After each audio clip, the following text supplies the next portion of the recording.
CIDCO lottery असो, MHADA lottery असो, जी माहिती आपल्याला सोशल मीडियाद्वारा, वृत्तपत्राद्वारा आपल्यापर्यंत पोहोचते, ती माहिती आपण तुम्हाला या YouTube चॅनलवरती तुमच्यापर्यंत पोहोचवण्याचं काम करत असतो. प्रवीण रिअल इस्टेट YouTube चॅनलमध्ये आपलं स्वागत आहे. आज आपल्याकडे अशी बातमी आलेली आहे, की जी म्हाडाची जी मुंबई मंडळाची सोडत आहेत, ती मार्चमध्ये येणार आहेत. त्यांची जी जाहिरात पब्लिश करण्याचं काम सुरू आहे आणि एप्रिलमध्ये सोडत होणार आहे. असे आदेश जे म्हाडाचे उपाध्यक्ष संजीव जयस्वाल सर आहेत त्यांनी दिलेले आहेत. आता याच्यामध्ये कोणते घर असणार आहेत? मुंबई म्हाडा लॉटरी जी मागील 2025 मध्ये म्हाडाची लॉटरी निघालेली नाही. पण 2024 मध्ये जे म्हाडाचे उपाध्यक्ष सर आहेत, जयस्वाल सर यांनीच सांगितलेलं होतं, की 2025 मध्ये म्हाडाची सोडत निघणार नाही कारण की घरं म्हाडाला मिळालेली नाहीत. घराची जुळवाजुळव झालेली नाहीत.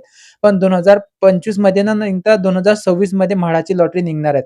तर या लॉटरीसाठी खूप सारे जे इच्छुक उमेदवार असतात, जे अर्ज करण्यासाठी खूप आतुरतेने वाट बघत असतात, की ज्यांचं इन्कम ई-डब्ल्यू-एस 6 लाखाच्या आत, एल-आय-जी 6 लाखाच्या वर. म्हणजे जे मुंबईमध्ये प्रायव्हेट बिल्डरची घरं घेऊ शकत नाही, पण म्हाडा त्यांना ती घरं उपलब्ध करून देत असतात. या म्हाडा लॉटरीमध्ये खूप सारी कॉम्पिटिशन सुद्धा असते. पण या लॉटरीमध्ये ज्यांना घर लागतात, त्यांना मार्केट व्हॅल्यूपेक्षा खूप स्वस्त घरे मिळत असतात. म्हाडा मंडळाची जी जाहिरात आहे, ती येणाऱ्या मार्चमध्ये निघणार आहेत. या मार्च महिन्याच्या लॉटरीमध्ये जे लोकेशन असणार आहे, ते आपण पाहणार आहोत. चॅनलवर तुम्ही पहिल्यांदा असाल, चॅनलला सबस्क्राईब करा, व्हिडिओला लाईक करा, म्हणजे असेच तुम्हाला सिडको आणि म्हाडा लॉटरीचे जे हेल्पफुल व्हिडिओ आहेत, त्याची माहिती तुम्हाला YouTube चॅनलवरती मिळत असते. म्हाडा लॉटरीमध्ये जर तुम्हाला अर्ज करायचा असेल, तर तुमच्याकडे कागदपत्र असणं आवश्यक आहे. जर तुमच्याकडे कागदपत्र नसेल, तर तुम्ही या लॉटरीमध्ये अर्ज करू शकत नाही. कारण की खूप वेळा आपले जे मागच्या लॉटरीचा अनुभव आलेला आहे, की खूप सारे लोकं लॉटरी करताना जेव्हा त्यांना जे ॲप्लिकेशन ओपन होते म्हाडाच्या साइटवरती, तेव्हा त्यांना डोमेसाइल सर्टिफिकेट, इन्कम सर्टिफिकेट यांना म्हणजे काय असते हेच त्यांना माहिती नसते. म्हणजे जेव्हा लॉटरी सुरू होते, तेव्हा ते कागदपत्र बनवायला सुरुवात करतात आणि ते कागदपत्र बनवण्यासाठी 10 ते 15 दिवसांचा वेळ लागतो. त्यामुळे जी मुदत असते 30 दिवसांची मुदत, ती मुदत निघून जाते आणि ते या लॉटरीमध्ये भाग घेऊ शकत नाही. त्यामुळे ही समस्या तुम्हाला येता कामा नये. म्हणून तुम्ही आताच पहिले या लॉटरीमध्ये जर तुम्हाला जर अर्ज करायचा असेल, तर तुम्ही कागदपत्रांची जुळवाजुळव करून ठेवा. सर्वप्रथम जे अनमॅरिड असतात, त्यांच्यासाठी आपण थोडक्यात त्यांना माहिती देणार आहोत, की जे अनमॅरिड पर्सन जर या लॉटरीमध्ये जर त्यांना अर्ज करायचा असेल, तर तुमच्याकडे आधार कार्ड असणे आवश्यक आहे, पॅन कार्ड असणे आवश्यक आहे. त्यानंतर डोमेसाइल सर्टिफिकेट 1/1/2018च्या नंतर, की त्याच्यावरती बारकोड असतो. त्यानंतर जर तुम्ही नोकरी करत असणार, तर तुमच्याकडे इन्कम टॅक्स रिटर्नची फाईल असणे आवश्यक आहे. जर तुम्ही बिझनेसमॅन असणार, तर तुमच्याकडे जे उत्पन्नाचा दाखला असणे आवश्यक आहे किंवा तुम्ही इन्कम टॅक्स सर्टिफिकेट सुद्धा बनवू शकता. ज्या व्यक्तीच्या नावाने तुम्ही फॉर्म भरणार आहात, त्या व्यक्तीच्या नावाचं बँकेचं अकाउंट डिटेल्स असणे आवश्यक आहे. ते याच्यासाठी असते, की जेव्हा फॉर्म भरतो, तेव्हा आपल्याला एक ई अमाउंट तेथे मागण्यात येते. 10,000, 20,000. जर तुम्हाला घर लागलं, तर ते जे तुम्ही अमाउंट भरतात, तेव्हा ते लेटर ऑफ इंटेंट येते. त्याच्यामध्ये ते कमी होऊन पैसे येतात. पण जेव्हा तुम्हाला ते घर लागत नाही, तर तीच रक्कम तुम्हाला जे बँकेचे डिटेल्स तुम्ही तिथे देणार, त्याच बँकेच्या डिटेल्सवरती तुम्हाला रिफंड येत असते. ज्या दिवशी ड्रॉ झाल्यानंतर तिथून 7 दिवसांचा वेळ असतो. हे झालं अनमॅरिड. मॅरिडसाठी सुद्धा तेच आहेत, की तुम्हाला आधार कार्ड असणे आवश्यक आहे, पॅन कार्ड असणे आवश्यक आहे, डोमेसाइल सर्टिफिकेट असणे आवश्यक आहे. त्यानंतर तुम्हाला इन्कम सर्टिफिकेट किंवा इन्कम टॅक्स रिटर्नची फाईल, उत्पन्नाचा दाखला असणं आवश्यक आहे, बँकेचं पासबुक असणे आवश्यक आहे आणि लग्न झालेल्या व्यक्ती म्हणजे त्यांची पत्नी, त्यांचं आधार कार्ड, पॅन कार्ड लग्न झाल्यानंतरच चेंजेस असणे आवश्यक आहे. म्हणजे जर तुम्ही आता जर चेंजेस केलेलं नसेल, तर तुम्ही लवकर करून घ्या. म्हणजे जेणेकरून तुमची धावपळ होणार नाही आणि नंतर तुमचं बँकेचं अकाउंट. ही झाली मॅरिड, अनमॅरिड पर्सनसाठी माहिती. आधार कार्डला मोबाईल नंबर लिंक असणे आवश्यक आहे. कारण की तुम्ही जेव्हा पोर्टलला फॉर्म भरतात, तेव्हा तुमचा तो आधार लिंकला जो मोबाईल नंबर आहे, त्याच्यावरती ओ-टी-पी येतो आणि डिजिलॉकर थ्रू तुमचं जी प्रोफाईल आहे, ती व्हेरिफाय होत असते. म्हणजे जे आधार कार्डला जो तुमचा फोटो आहे, तोच तुमच्या म्हाडाच्या पोर्टलवरती येत असतो. त्यामुळे ही आधारला मोबाईल लिंक असणे आवश्यक आहे. पॅन कार्डवरती सुद्धा आधारला जे पॅन कार्डवरती नाव आहेत, आधार, पॅन कार्ड ते सुद्धा सेम असणे आवश्यक आहे. ते सुद्धा व्हेरिफाय होत असतात डिजिलॉकर थ्रू. तर ही सर्व तुम्हाला कागदपत्रे आहेत. या लॉटरीसाठी तुम्हाला अर्ज करायचा असेल, हे सर्व कागदपत्रे तुम्हाला रेडी ठेवायचे आहेत. आता या लॉटरीमध्ये तुम्हाला भाग घ्यायचा असेल, तर तुम्ही भाग घेऊ शकता. मार्चमध्ये जाहिरात येणार आहे. ती बातमीसुद्धा आपण पाहणार आहोत आणि एप्रिलमध्ये सोडत होणार आहे. तर ही जी बातमी आलेली आहे, जी वृत्तपत्रामध्ये जी बातमी आली आहे, ती बातमी आता पाहणार आहोत. तर चला आपण त्या व्हिडिओला आता सुरुवात करू. म्हाडाच्या घरासाठी आता टप्प्याटप्प्याने रक्कम भरणा. म्हाडाची जाहिरात मुंबई मंडळाची त्यानंतर याचा निकाल लागणार आहे एप्रिलमध्ये. निर्माणधीन प्रकल्पातील घरांच्या सोडतीत समावेश. निर्माणधीन प्रकल्प म्हणजे जे अंडर कन्स्ट्रक्शन प्रोजेक्ट सुरू आहेत मुंबईमध्ये, त्याचा सुद्धा या लॉटरीमध्ये समाविष्ट होणार आहे. जे बातमी आलेली आहे, त्या बातमीला आता आपण सुरुवात करू. म्हाडाच्या मुंबई मंडळाने मार्चमध्ये मुंबईतील विविध ठिकाणांच्या घरांच्या सोडतीसाठीची जाहिरात प्रसिद्ध करण्याचा निर्णय घेतला आहे. त्यानुसार मुंबई मंडळ तयारीला सुद्धा लागलेलं आहे. मात्र सोडतीसाठी पुरेशी तयार घरं नसल्याने आता म्हाडाने निर्माणधीर प्रकल्पातील घरांचा सोडतीत समावेश करण्याचा निर्णय घेतलेला आहे. म्हाडाला जी लॉटरीसाठी जी घरांची आवश्यकता आहे, ती घरं अजून जुळवाजुळव सुरू आहे.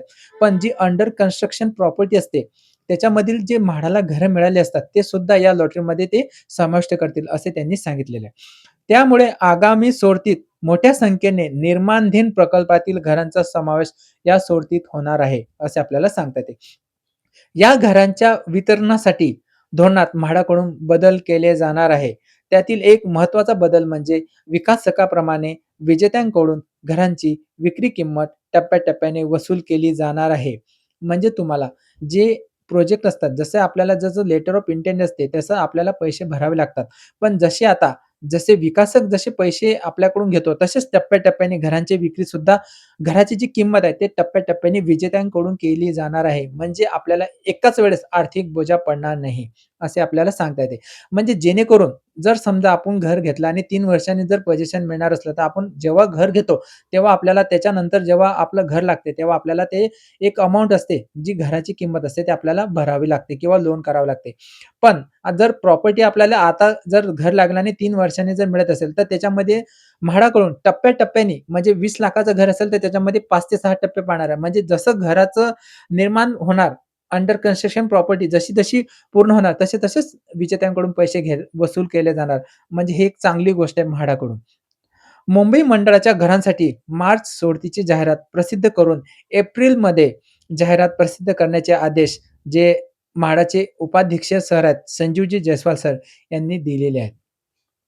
त्यानुसार सर्व विभागांकडून चालू आणि निर्माणाधीन प्रकल्पाची यादी मागवण्यात आलेली आहे. म्हणजे जे मुंबईमध्ये जे घरांचं काम सुरू आहे, अंडर कन्स्ट्रक्शन प्रॉपर्टी आहेत, त्यांची घरं जी म्हाडाला मिळाली आहेत, त्याची जुळवाजुळव करण्यात आलेली आहे. त्यानंतर घरांची निश्चिती करून अंतिम संख्या ठरवण्यात येईल. मात्र सूत्रांच्या माहितीनुसार 4,000 ते 5,000 घरांची सोडत काढण्याचा प्रयत्न आहे. बघा, म्हणजे हे जे दैनिक वृत्तपत्र आहेत, ही बातमी पण आपण लावणार आहोत. याच्यामध्ये त्यांनी सरळ सांगितलेलं आहे, की ज्यांना जे वृत्तपत्र आहेत, त्यांना माहिती मिळालेली आहे, की येणाऱ्या याच्यामध्ये 4,000 ते 5,000 घरं उपलब्ध असणार आहेत. कारण की 2025 मध्ये मुंबई म्हाडा मंडळाची जाहिरात निघालेली नाहीये, असे आपल्याला सांगता येते. आता याच्यामध्ये कुठे किती घरे असणार आहेत, याची माहिती आपण पाहणार आहोत. बघा, सर्वात मोठा प्रकल्प हा विक्रोळी कन्नमवार नगरचा आहे. येथे अंदाजे 1,300 घरांचे काम सुरू असून त्यापैकी जे घरं आहेत, ते 84 घरं तयार झालेली आहेत. म्हणजे एकाच वेळेस एकाच लोकेशनला 1,300 घरं असणार आहेत, जे विक्रोळीमधील कन्नमवार नगर आहेत. त्यानंतर प्रतीक्षा नगरमधील अंदाजे 500 घरं इथे रेडी आहेत. त्यानंतर गोरेगाव, सिद्धार्थनगर, पत्राचाळ येथील अंदाजे 2,500 घरांचे काम सुरू आहेत. जे गोरेगावमधील सिद्धार्थ नगर आहेत, तेथे 2,500 घरांचं बांधकाम सुरू आहे. त्यानंतर कन्नमवार नगरमधील अंदाजे 1,200 घरं 1 ते दीड वर्षात पूर्ण होण्याची शक्यता आहे. म्हणजे जे म्हाडाचे उपाध्यक्ष सर आहेत, त्यांनी सांगितले, की निर्माणधीन प्रकल्प असेल, त्यांच्या घरांची सुद्धा जुळवाजुळव या लॉटरीमध्ये करा. म्हणजे हा आकडा 4,000 ते 5,000 च्या ठिकाणी जाणार आहे आणि एकाच लोकेशनला जर 1,200 घरं, 500 घरं आणि 1,300 घरं असणार आहेत, तर येथे जे म्हणजे आपण अर्ज जर करू, तर इथे चान्सेस खूप जास्त असतात. त्यानंतर पत्राचाळीतील घरे 2029 मध्ये पूर्ण होणार आहेत. या घरांच्या सोडतीत समावेश करण्यासाठी काही बदल करण्याच्या दृष्टीने काम सुरू आहे. या बदलानुसार विकासकांप्रमाणे विजेत्यांकडून घराची रक्कम वसूल केली जाणार आहे.